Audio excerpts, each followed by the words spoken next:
Hi, for this lesson, we're just going to go through the questions that you did last lesson.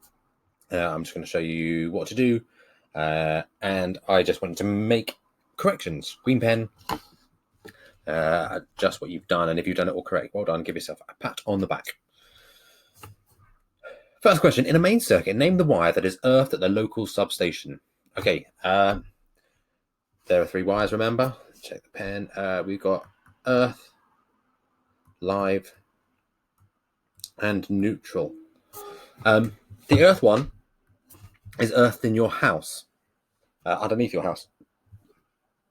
The neutral one is linked to a circuit that goes all the way to the substation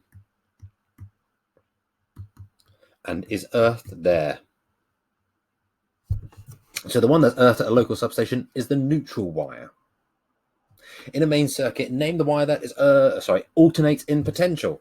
The live wire is the one that alternates in potential. The potential difference, the maximum potential difference, goes into the live wire. By the time it comes out the other end of the neutral wire, all the potential has been used up. So it is the live wire that has the alternating in potential difference. An oscilloscope is one of those devices that has a screen, and on the screen you see the wave doing things like that. And we use that to display the potential difference.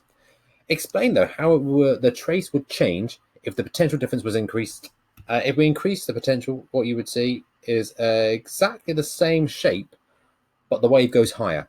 So a taller wave. If the frequency was increased, you'd see the same height, but the up and down, the frequency, it would do more loops in one go. So if you increase the frequency, you get more loops in a single go. Give the reason why a mains appliance with a metal case is unsafe if it is not earthed. So if a live wire comes loose,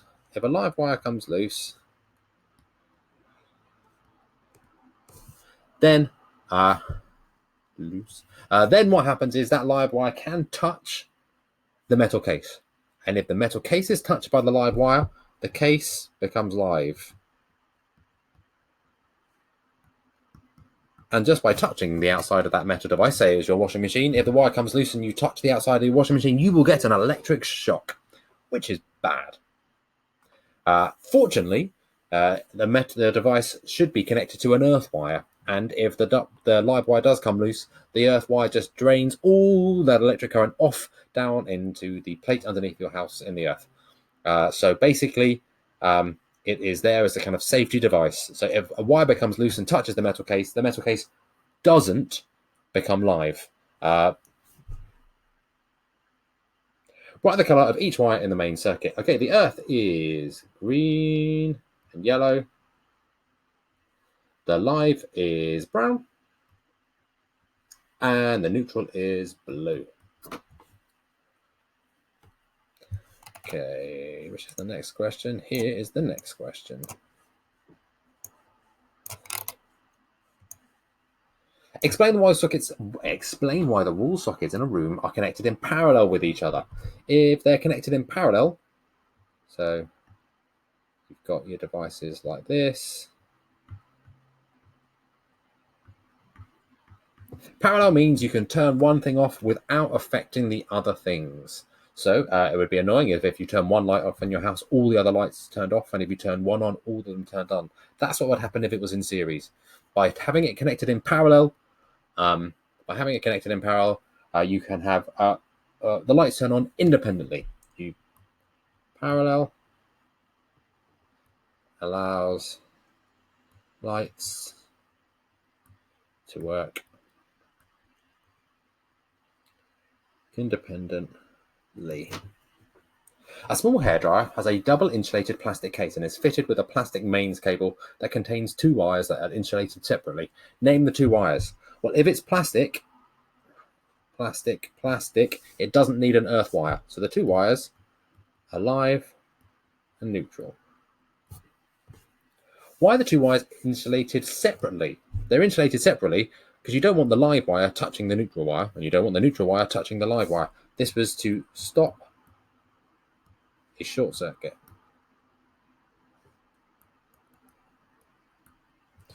keeping current flowing where it should. It's where you want it. The mains plug of a hairdryer has 3 terminals. Why does the cable not contain 3 wires, 1 for each terminal? Because it's plastic. So the earth is not needed.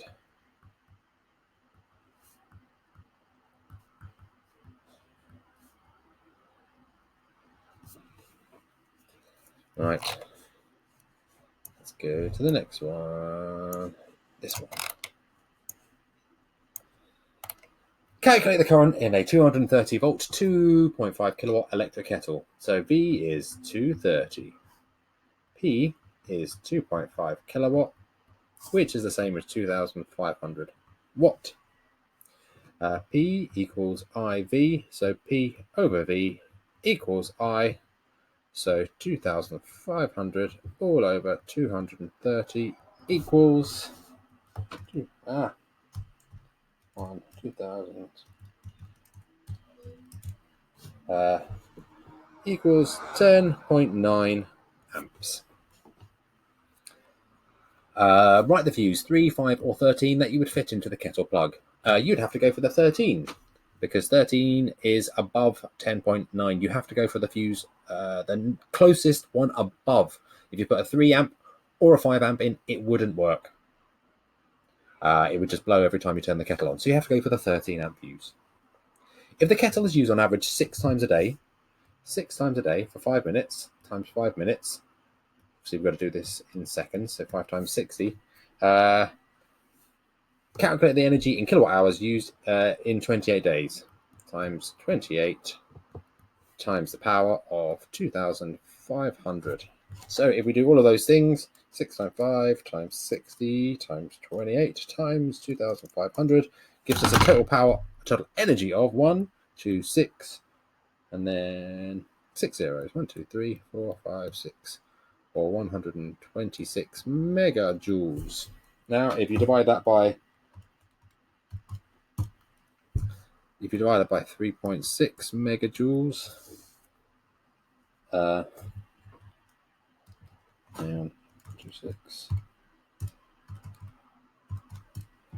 gives us 35 kilowatt hours. There is 3.6 megajoules in a kilowatt hour. Alternatively, you could do it as it tells you 6 times 5 minutes is equal to 30 minutes, which is the same as half an hour. Okay, 2,500 kilowatts, so is 2.5 kilowatts. So 2.5 kilowatts times half an hour times 28 days is 2.5 times 0.5 times 28, also gives us 35 kilowatt hours. So you've got 2 different things there.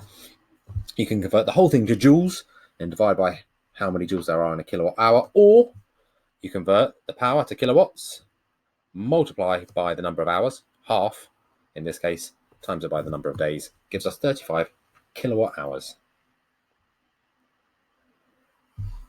A student uses a 4 amp 230 volt microwave for 10 minutes every day and a 2,500 watt kettle 3 times a day for 4 minutes. State and explain which one uses more energy. Okay, so for the microwave, P equals IV.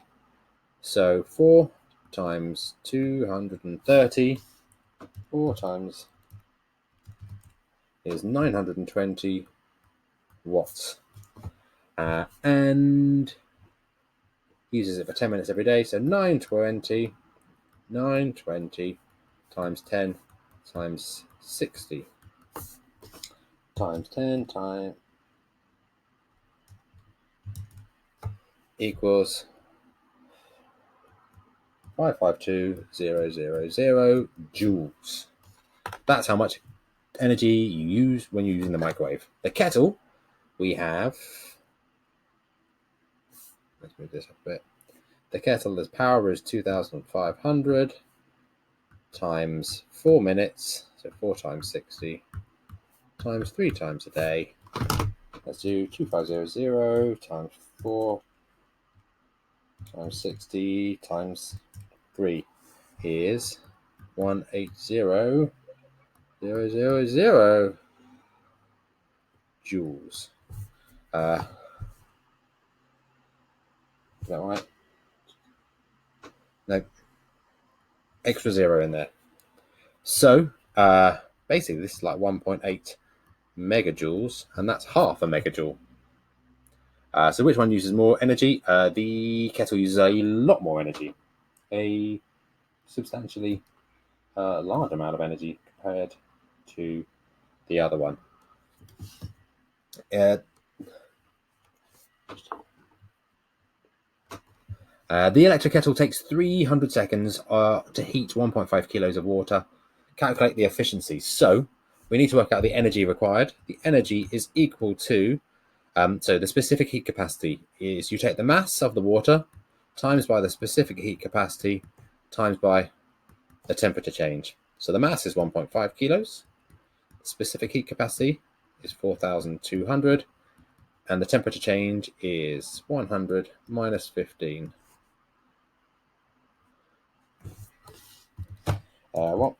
So 1.5 times 4,200 times 85 gives us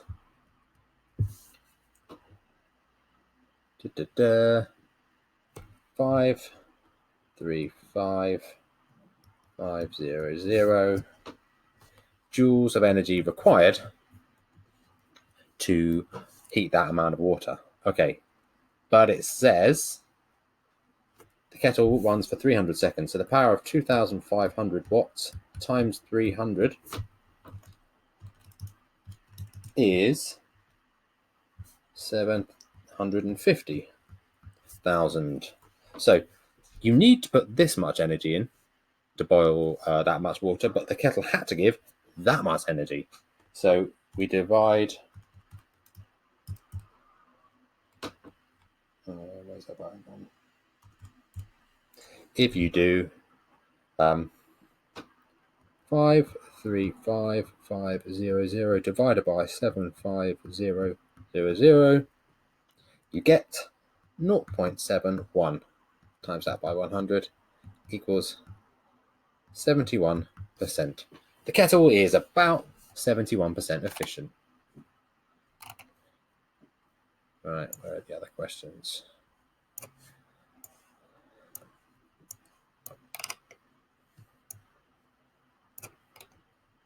A 5 ohm resistor is in series with a bulb and a switch and a battery. Draw the circuit diagram. So we have the resistor, says 5 ohms, a bulb, and a switch, and a 12-volt battery. When the switch is closed for 60 seconds, a current of 0.6 amps passes through the resistor. Calculate the energy supplied. Okay, so energy is equal to charge times voltage.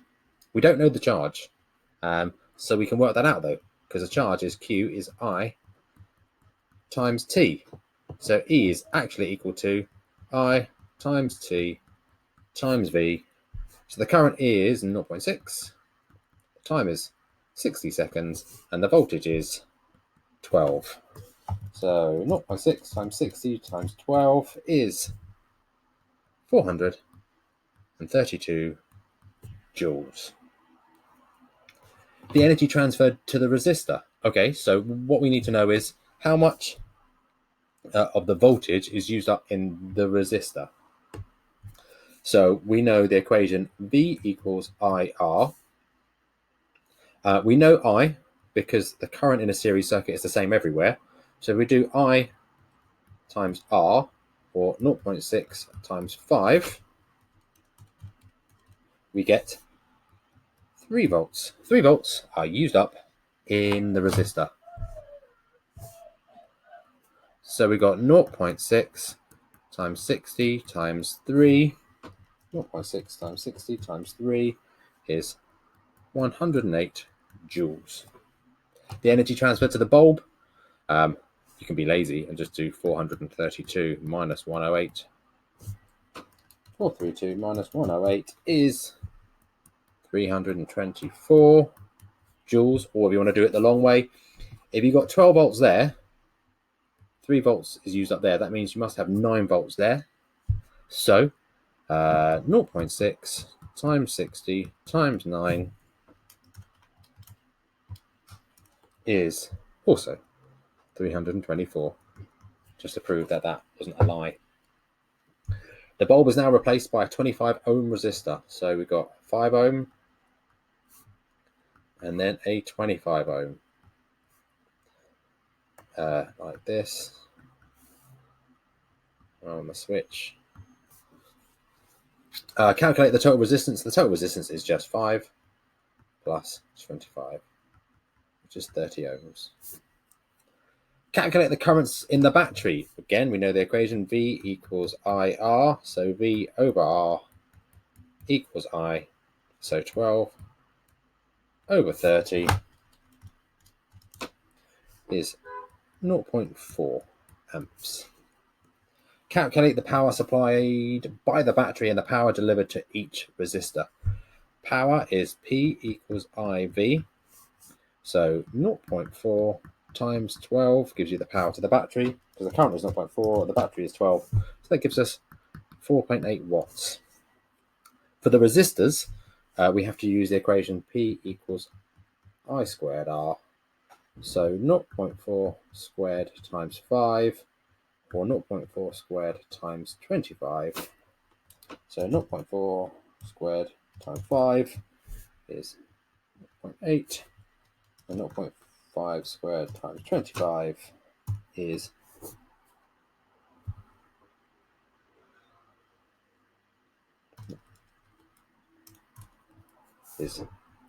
4, and if you notice, 0.8 plus 4 equals 4.8, which is the same as was supplied by the battery. Go across to this one. Last two. Oh yeah.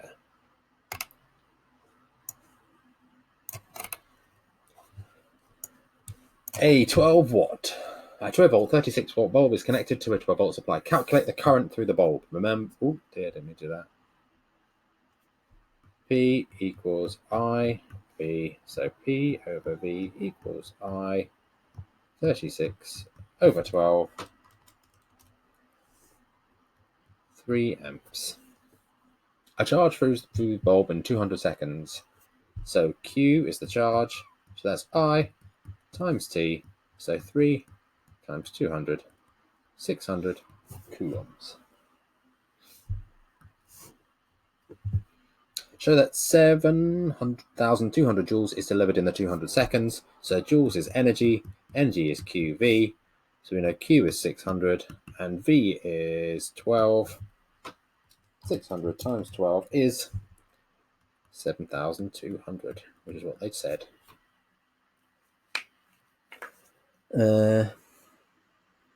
Calculate the energy delivered by the bulb, each coulomb of charge that passes through it. Okay, 1 volt is equal to 1 joule per coulomb.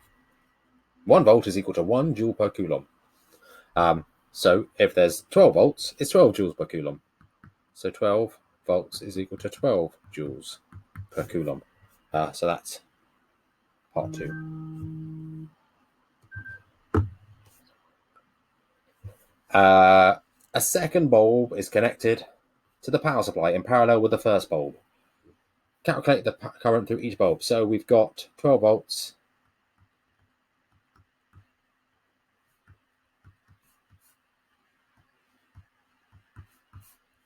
We've got 2 bulbs. Okay, this one, the rule for potential difference in parallel is you get the same in each branch as you do from the bulb, from the battery. So each of those bulbs will receive 12 volts, but the current that comes out of this battery, some goes this way and some goes that way. So the current splits, but the potential difference is the same. Calculate the current through each bulb and then through the battery.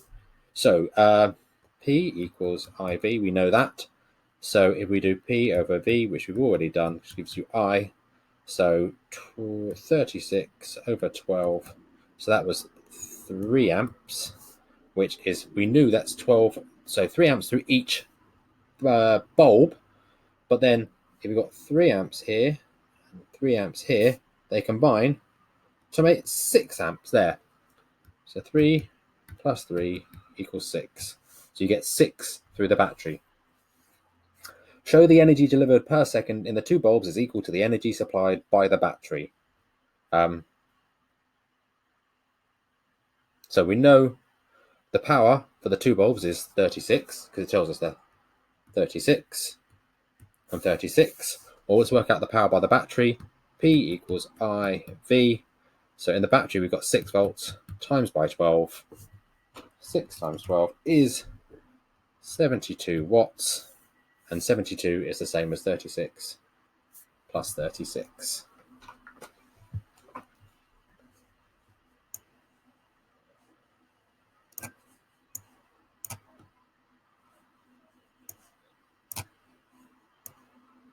An electrician has the job of collecting a 6.6 kilowatt. 6.6 kilowatt is the same as 6,600 watts to a 230 main house, 230 volts.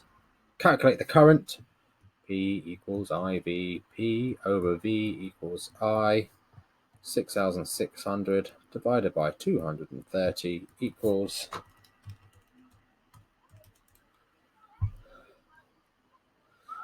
28.7 amps. That is a lot of current. The table below shows the maximum current that can safely pass through 5 different cables.